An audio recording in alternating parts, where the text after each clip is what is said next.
everyone. So yes, as Stephen said, you're getting half of what was advertised, just Tom Lancaster, which is very disappointing because quite late on I slightly altered the title slides. I was very pleased with myself.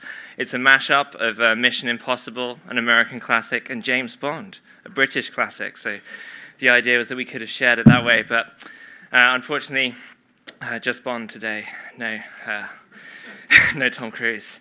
So yeah, we're going to be talking about phishing today. So, well, I don't know if it's like a fair term, but we're terming it passwordless phishing, because in the attacker's best case scenario, the victim will actually never enter their password, which is like relatively rare for credential phishing.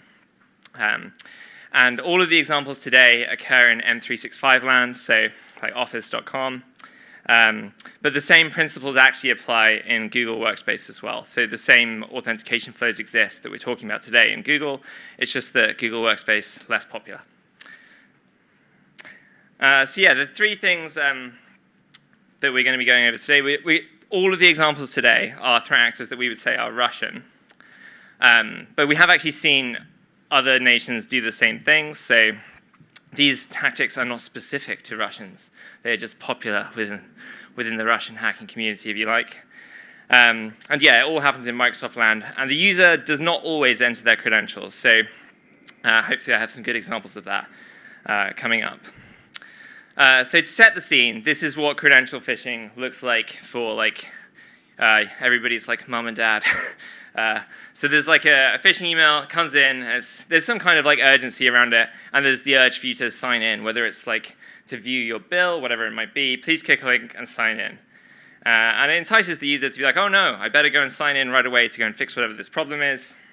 And then the bad guy has username and password, credentials are acquired, and the attacker is very happy. And this is like a relatively old problem that's been like popular for a long time in terms of stealing people's creds. And over time, people have implemented lots of different things that can try and prevent this from being successful.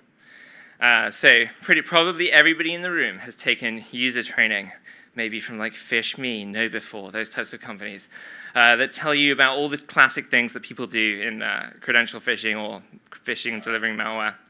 And so users are maybe better than they were before at identifying suspicious emails. Another big thing that people did to try and defeat phishing and generally credentials being stolen is MFA, so multi-factor authentication.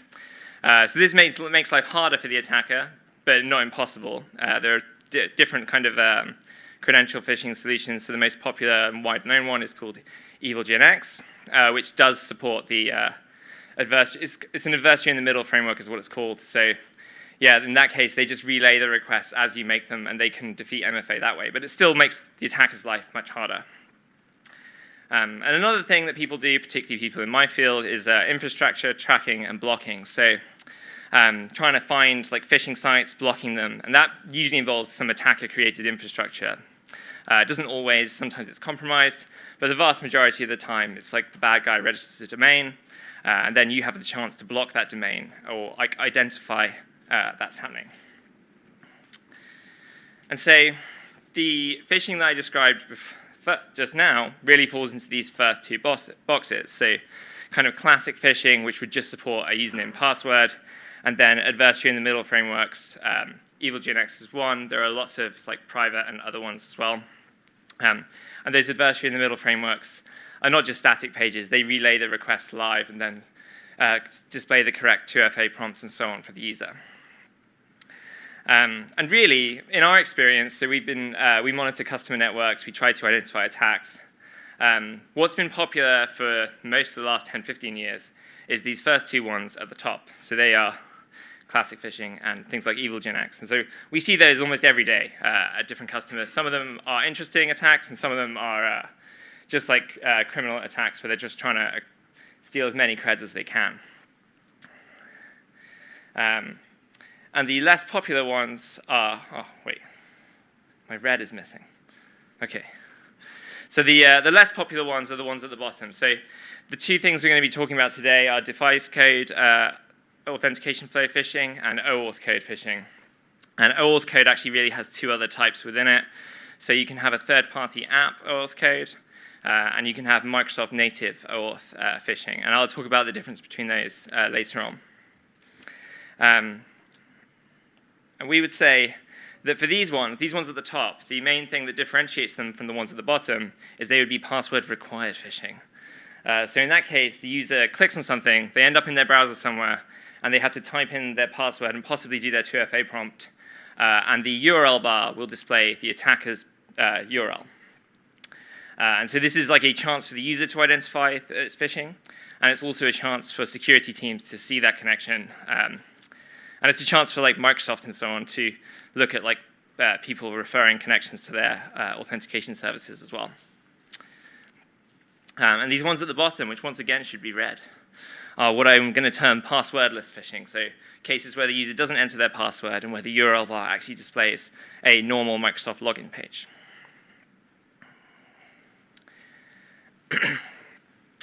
So the first kind of category we'll talk about is device code authentication phishing.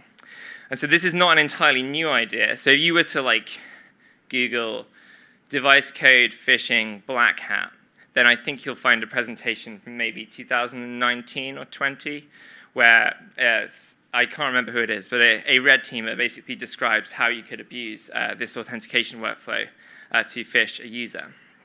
And so it's not new, but the first time that we ever saw this used in a real attack was actually this year. So to kind of explain like what this is, we'll talk about the real-world case where you would use this. So one real-world case where you'd use this is where you log into like Netflix on your TV. So generally, all of the authentication, or like a common thing in OAuth, is the fact that you might have to authenticate. And you might have a very long password that you don't want to type using your TV remote onto the like on-screen keyboard. And so it gives you the option to instead generate a code and then type that code in on your TV, and then you're logged in kind of magically to the service. And that authentication workflow is abusable in phishing as well. And so to tell kind of the first time we saw this, all of our best stories begin with an alert. So here we've got a Defender for Identity alert at a customer. And Defender for Identity we find is quite good, but it isn't actually, like a lot of Microsoft security stuff, is not included in the basic package. You've got to be an Entra P2 customer to get it. And so yeah, we get this Defender for Identity alert, and sometimes, depending on the customer, these can be noisy, but in other cases, they are very, they're very rare, and so when we see one, we're very interested in what's happened. And so we click in and we can see the details, and the key thing, like a common thing that occurs in malicious activity, and sometimes occurs in benign activity too, but is often a good marker that something strange is going on, is the use of Python user agent. So I don't know how many of you read your emails using Python, but I'm not amongst those people. I use a thick client like Outlook, Thunderbird, something like that.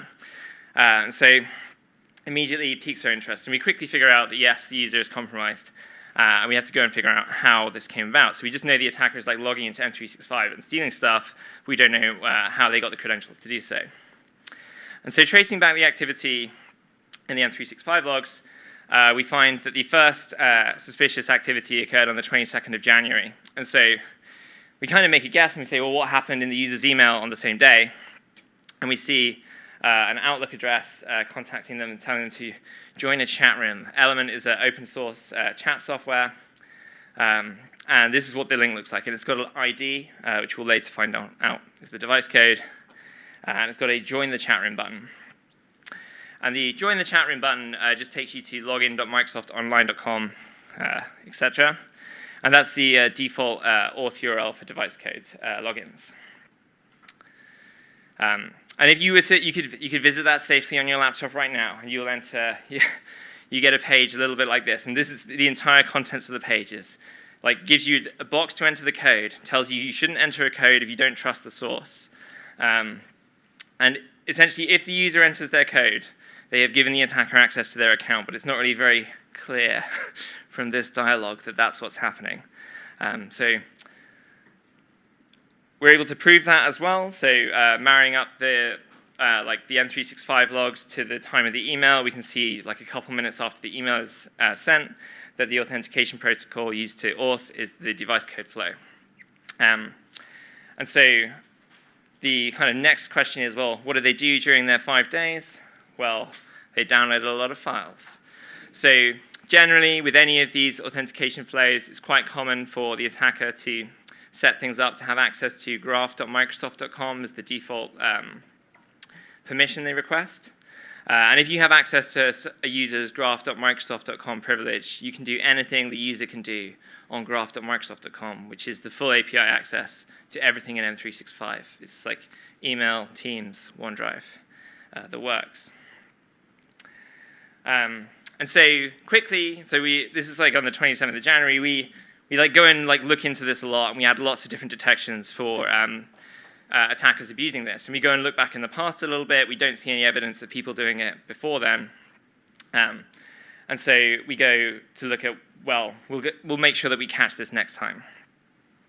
And like the very next day, we see almost the same thing happen again. So the kind of premise is slightly different, but the overall flow is the same. There's a code. It's one of the URLs I had on the previous slide. So the email contains a direct link to one of these URLs. And we see this again and again and again and maybe again.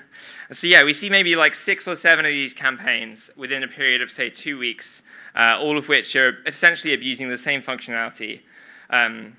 I kind of glossed over it, but in the previous email example, the user that was being impersonated when they were sending the chat link was someone from Ukraine. And in nearly all of these cases, the target is somebody working in the United States who is in a position of knowledge or power regarding the United States' stance about what's going on in Ukraine. And bear in mind the timing of this is like late January, early February 25, when maybe everyone in the entire world was trying to figure out what the United States' stance on Ukraine was. So yeah, there was basically tons of this in a short period of time. And other than the fact that they all used the same, like they were trying to abuse the same thing, there's no real link between one campaign and the next, which made it hard to do any kind of like clustering from a threat perspective. And kind of summarizing how this works, the attacker generates a code. They send an email using the code. The user has to input the code, and then the attacker can basically poll for whether the code has been input. And if it has, then they can get a JWT, and they can go and auth. And this actually has like a relatively big flaw, which attackers overcame quite quickly, where when you generate a code, it's only valid for 15 minutes. So you have 15 minutes from the moment you generate the code for the user to actually input the code. Otherwise, it becomes invalid, and you have to do the whole thing again. So during those early attempts, the attackers would get around this by like contacting the victim constantly and being like, have you input the code yet? Have you done it? Have you done it? Please do it. Please confirm when you've input the code. But later on, they found programmatic ways to overcome it. So they would add an interim URL before the device code URL, and the interim URL would automatically generate the code that was needed for the next step. So they would generate a fresh code for every attempted phish. However, on the bad side for the attackers is that this became, once we knew that this was happening and we knew that it was a big problem, we were able to advise many of our customers, hey, you could actually block this altogether from ever working. So you can create a conditional access policy that says, don't allow people to do device code authentication. And for many organizations, that's actually a viable thing to do because there are not many use cases where people are doing this legitimately. So yeah, we put a blog post together that describes most of what I've said, and we thought we were done. But then, essentially, the attackers found a different M365 auth workflow that had similar kind of problems from both a detection perspective and from a kind of user experience perspective, if you like. And I think I didn't really mention it, but if I go back a little bit, for my passwordless phishing claim, if the user is already logged into their M365 account and they click on one of these links, this is the only thing that they have to do in order to be phished. They never type in their username and password. And most users are logged into their M365 account all the time because they have no reason to log out. And so that's why we would say this is passwordless for the most part. And so when we were interacting with these things, we had to be very careful to always like never do it in your in your own environment, kind of thing.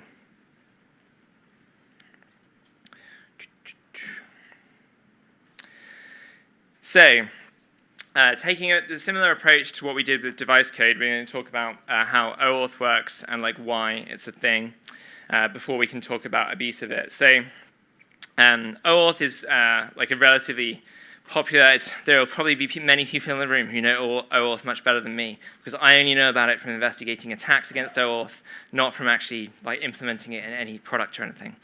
But the crux of it is you often want to use a third-party authentication provider to auth against your app. So in the left-hand side example, there's one in Microsoft land, which is like an example from the Microsoft website about creating your own like a third-party application.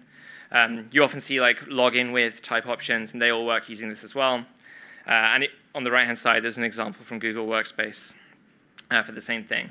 And these all allow you to use one identity from one provider against another, effectively.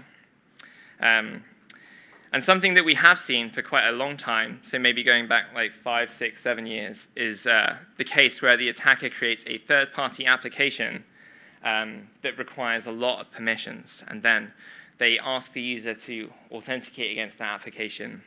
And then if the user does, then they've granted those rights to the application, which could be malicious. And so this has been popular for quite a lot of time. And there are a couple of reasons that this is not always successful. So the first is that often to do this, you need to have your application go through some kind of vetting by Microsoft or Google, which gives you a chance of having your app identified as being not legit. Another thing is that there's like a unique ID attached to any given app in this kind of OAuth land. And then it gives detection people like ourselves the chance to detect new applications that are being added to the environment, and like, are those applications legit?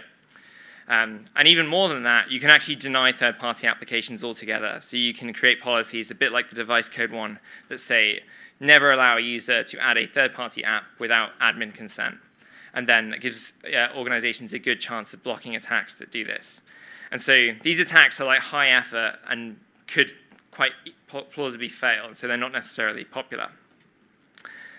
But what is harder to detect and not possible to block is OAuth flows that use Microsoft native applications. So in these attacks, an attacker shares an OAuth login URL that they have pre-prepared, which uses a Microsoft native application. So for example, the OAuth login page for Teams or like OneDrive, or there are all kinds of like background services that users would never usually touch, all of which can use OAuth. And the thing about a lot of these login URIs is they're designed to be used in the context that they were written for. So, for example, you might be using them within another Microsoft web page, and it brings up a pop-up, and that's where the authentication is meant to take place, and then the code is kind of brought down into the page underneath. And that's how it's meant to work.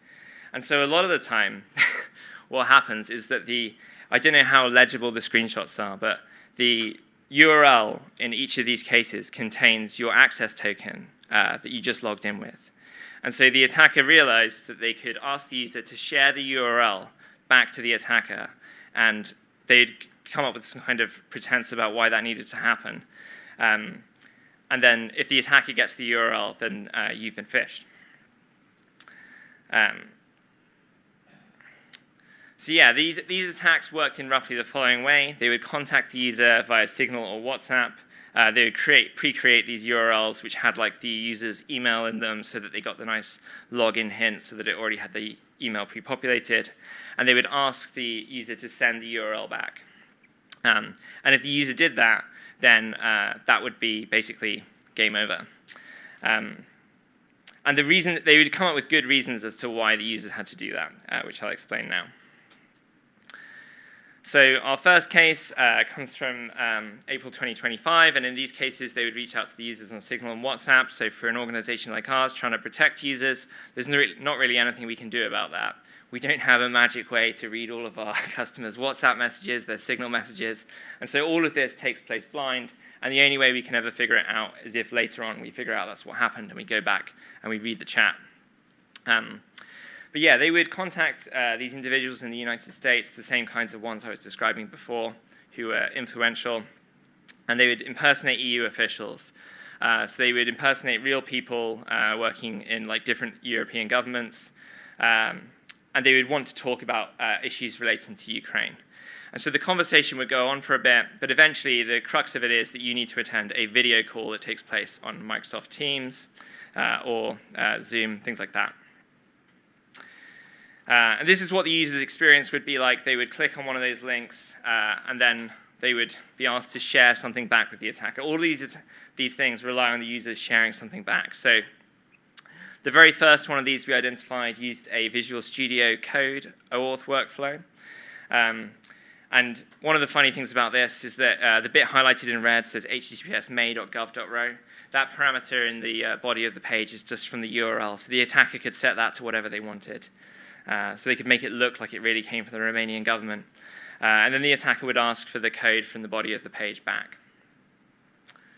This is like a classic example of something where the authentication URL is meant to happen within Visual Studio Code. That's where the authentication is meant to happen. And so there isn't really handling for like what happens if you play that URL just in your browser outside of the real context where it's meant to happen. And so that was the first one. And so the same month, the same kind of deal happened. In this case, it was via Signal, and it was actually from a compromised Ukrainian government account. And again, it's an invite to a video conference. And yeah, in this case, they contacted them both by WhatsApp and via email, and it's the same kind of thing. So the victim has to share the URL containing this one was slightly different. The victim shares the URL with your Auth code, and then they actually used a permission to allow the attacker to register a new device associated with the account. And it also required the user to approve 2FA for that version, which the user did, which was sad. Yeah. The attacker, so for this one, the attacker essentially said, oh, sorry, it looks like for security reasons, you need to also approve a 2FA prompt I'm about to send you. Please approve it now.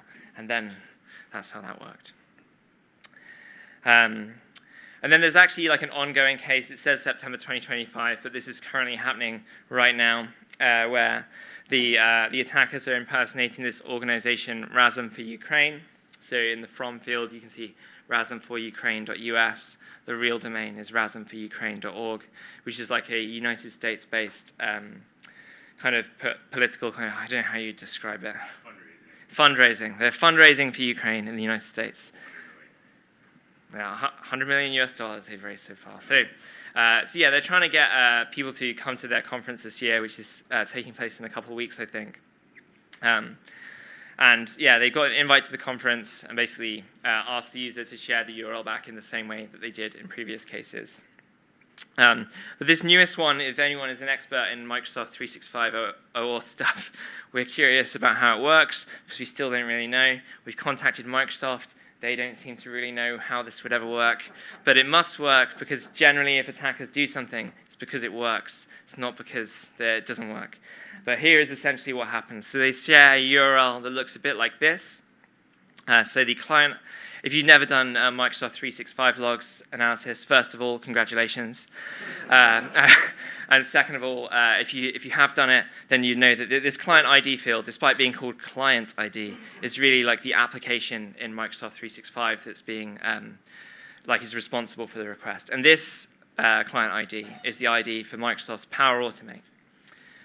So in Power Automate, you can do things within the M365 stack, like whenever somebody clicks a button in Teams, it creates a folder on OneDrive. It copies some files into that. You can do anything you can do in Microsoft 365. You can do it using Power Automate and automate like a whole series of steps. So it's quite interesting when we saw this. We're like, oh, maybe there's some clever way to do something in Power Automate. And the other key thing in the URL is the state value. And the state value is something we'd never seen before for this. So it's like a special way of doing authentication where those are uniquely generated every time you try and do something in Power Automate for Auth. And the GUID that's prepended to the URL is basically a unique identifier for this attempt to Auth.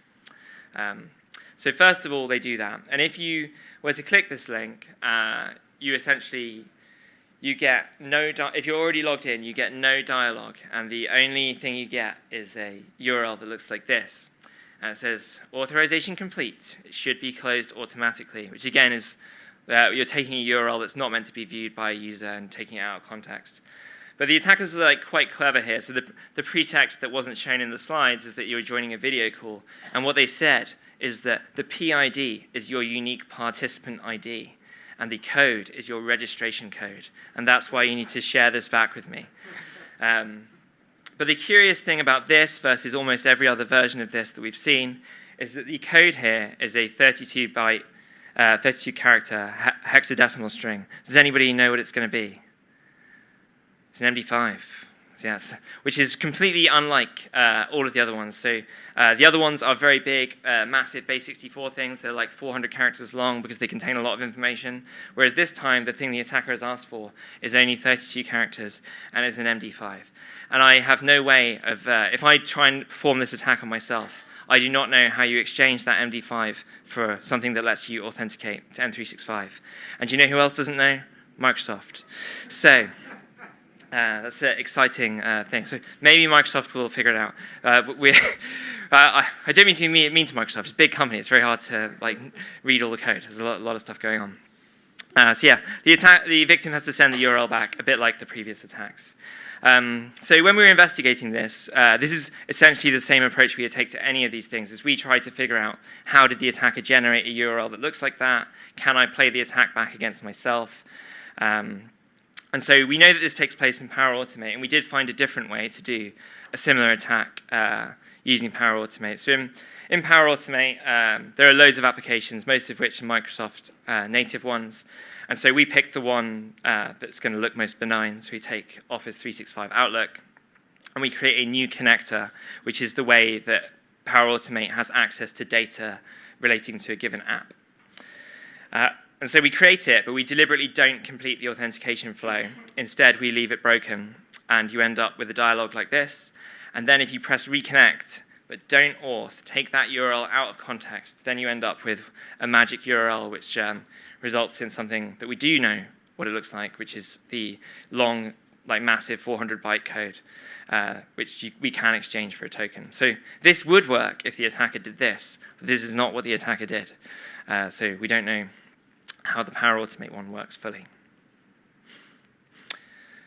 So those are two common kind of things that we continue to see basically throughout 2025 that we'd never seen before.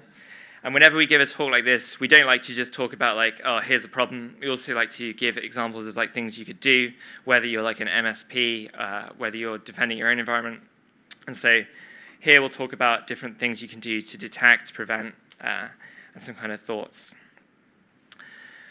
So it's like we kind of already described it, but the access post-exploitation is what you would expect. They clean out everything in the user's M365 account. So that's OneDrive, Outlook, Teams. And sometimes they can do quite well with that because they might find a file on OneDrive named passwords.xlsx or something like that, which can be quite lucrative. And another thing they do is if they've cleaned out the account and they don't have anything more to do, then they will use that account to send additional phishing messages to kind of use a credible account. And when we see them doing this, there's relatively good evidence from our side that we think attackers use open source. So this conference is all about open source, so the attackers are clearly on the same team as us. They love using open source tools for this. And to be fair, these tools also make it much easier if you're ever doing research into identity-based attacks. These tools make a lot of the processes much easier. So the first one to highlight is called Road Tools. So Road Tools is published by a Dutch guy, and it basically allows you to try lots of things against Azure kind of Auth. And the reason that we think they use Road Tools is because a lot of the Road Tools has a really good list of different M365 login URL formats and the the permission level you're allowed to request with them, which is great if you're an attacker trying to figure out which URLs will allow you to do graph.microsoft.com permissions. Another one that we think the attackers use quite a lot is a tool called Graph Spy. So Graph Spy, basically, once you've got credentials, you punch them into Graph Spy, and you can browse the users like OneDrive using the API, but in a web app effectively. You can in this version of the screenshot, Teams is grayed out because they hadn't done that when they created this screenshot for their README. But you can actually view the users' Teams chats and things like that, all kind of in your browser, which is really nice. So we think the attackers use this because the order of operations is roughly the same as what you get when you click some of the dialogues in this tool. One thing we found very confusing in some of the early attacks was confusion around what happens in logs for Microsoft. So in this screenshot on the right-hand side, I've played one of the attacks against myself, and then I'm using my stolen code to do a lot of things in M365. So I'm reading my own email, I'm listing files in OneDrive, all using the API. And then, having done that, I want to see what does that look like when it appears in our logs so that I can build a detection that detects when an attacker does it. And when I do that, confusingly, the client IP is a 20.190.169.27 address, which is not the IP that I conducted any of the operations from.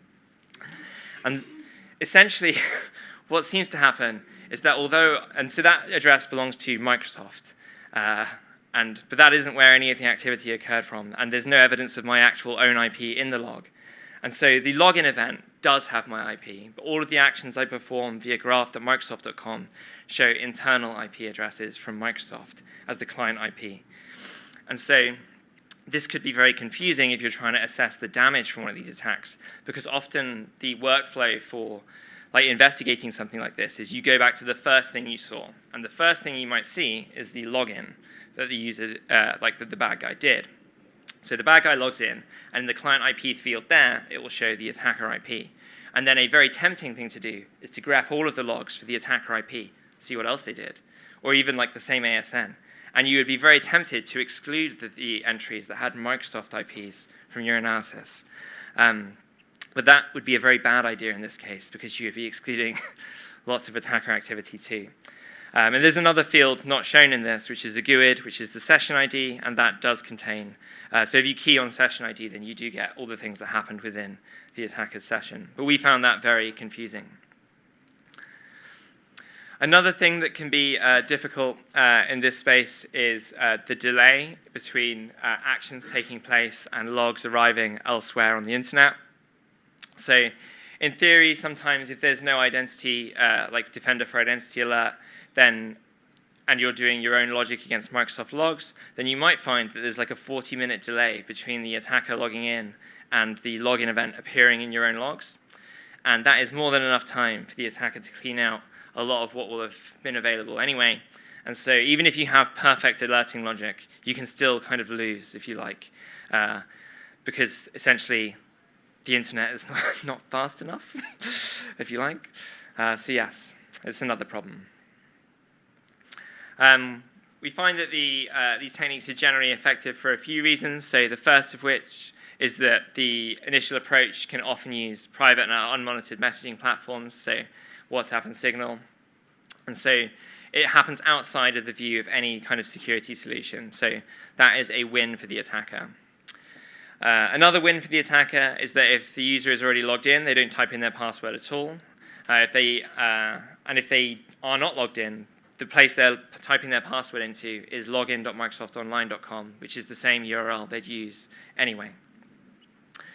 And then finally, kind of maybe a gimmick, because YubiKey is not that popular yet, but this is one of few phishing techniques that completely bypasses YubiKey as well, because it happens, all of the auth happens in the expected way, if you like. In terms of things you can do to detect and prevent, so blocking device code authentication via conditional access is number one for that. It's the best thing you can do, and it's very viable for most of our clients. If you have MS Entra ID P2, then you get identity protection, and we'd recommend looking at the alerts from that because they're relatively good, we find. And if you can't block the device code authentication outright, then you can you can monitor for login events in the same way, like on the JSON that we described, so device code flows. And at least early on during these kinds of campaigns, we had a lot of value out of just looking for any email that contained these device code logins directly in the body of the email. We only had one example in these slides of the attacker registering a new device on the user's account, but we do find some value in looking for new device IDs on victim accounts. And then the final thing, which can be like fruitless, depends on what the attacker does, can be fruitless, can be not, is to look at client app ID and client IP address for mail items accessed in particular, because that's the most common thing that the attacker does when they land in the account. So to kind of conclude, phishing attacks which diverge from like typical patterns are the ones that are most successful. So users, security teams, security vendors are like very aware of common phishing workflows. But when attackers start to deviate from those, whether it's through like esoteric authentication flows or whether it's through like building up a complicated relationship with the victim and then only later sending content, those are the times when they're more successful in phishing users. We can sometimes be very wary of describing things as like new and cool, because we know that when we as a company, when we do that, sometimes somebody in the red team world will say, no, I did this attack in 2002. Your attack is not cool. But just because somebody has done it in like a demo environment once a long time ago, it doesn't mean that the real world attackers are doing it. And it's quite frequently that we find that attacks that are described in maybe like a black hat presentation in maybe like this year will not actually be used regularly in real world attacks for several years to come. Because basically knowledge, tooling, things like that need to catch up. Throughout this year, we've seen lots of different variations on the same themes, which shows that these legit Microsoft Auth flows are ripe for abuse. It's probably like one of the most successful things we see happening against customers. And so yeah, attackers are getting a lot of value out of it, so they'll continue to do it until they do not. And because of I kind of glossed over it, I suppose, but in the OAuth case, all of the application IDs will show normal Microsoft apps as being the application that's accessing it, because that's how the attacker created the URLs that we used to authenticate them in the first place. And so it can be very difficult to detect, particularly when they use the Teams client ID in their phishing URL. So yeah, thank you for your time. That's all I have today.